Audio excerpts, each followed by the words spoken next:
నీ ఒంట్లో రోషం ఉంటే, నీ కథలో నిజం ఉంటే, నా మనుషుల్ని 100 మందిని పంపిస్తా. దాని ఒంటి మీద చేయబడకుండా ఆపు. ఈ రాజ్యాన్ని, ఆ రాణిని నీకే అప్పచెబుతా. వెన్ను చూపుని వీరుల్ని ఎన్నుకొని మరి పంపించు.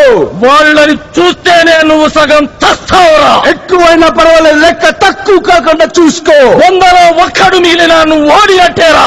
ఒక్కొక్కడిని కాదు షేర్ ఖాన్, 100 మందిని ఒకేసారి రమ్మను.